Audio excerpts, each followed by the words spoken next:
What is sweat? A human's average body temperature is 36.5 degrees.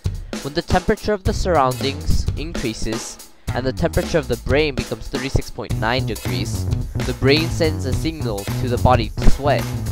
This signal stimulates the nerves, and those 2 million sweat glands will immediately work to let the sweat out. In the process of sweating, the waste product, such as NaCl, will also be sent out with the sweat.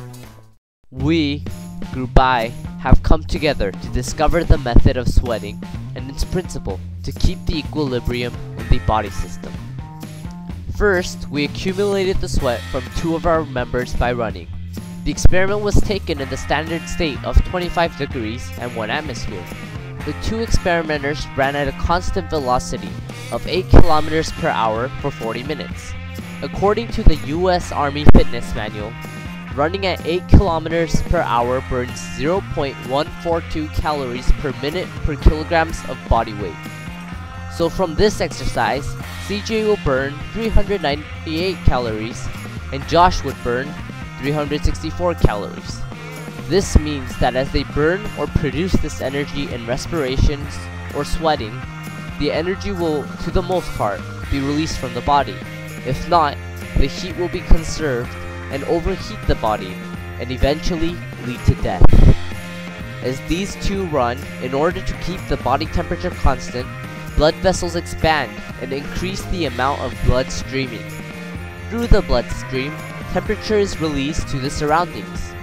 When the body sweats, it not only releases water, but also ions. 90 grams of Na exists in our body, and about 2/3 of it is distributed into the bloodstream. The temperature of the runners before and after the exercise increased a little bit, or not at all. This indicated that the energy produced from the workout was mostly released by sweat.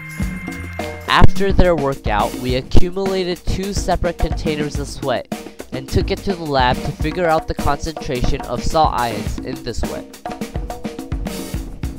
In order to show different concentrations of sweat at different intervals of exercise, we measured the conductivity of various concentrations of salt solutions of the experimenters.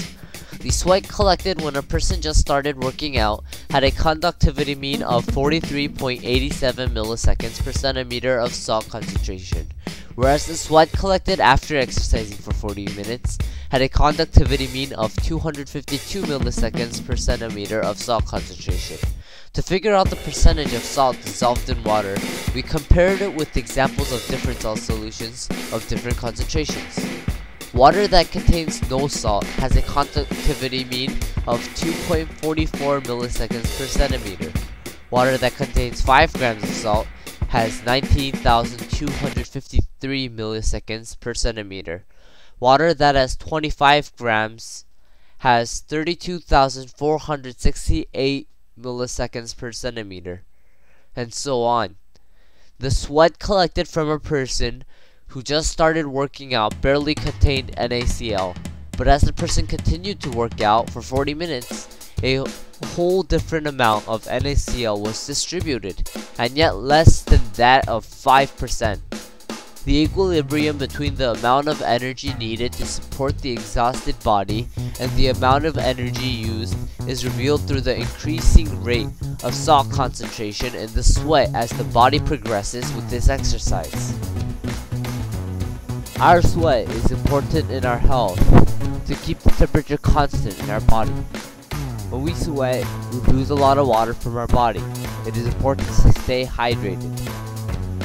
This would achieve the equilibrium between the water lost from sweating and the water gained from drinking. Sweating is spontaneous, and it is a signal for good health.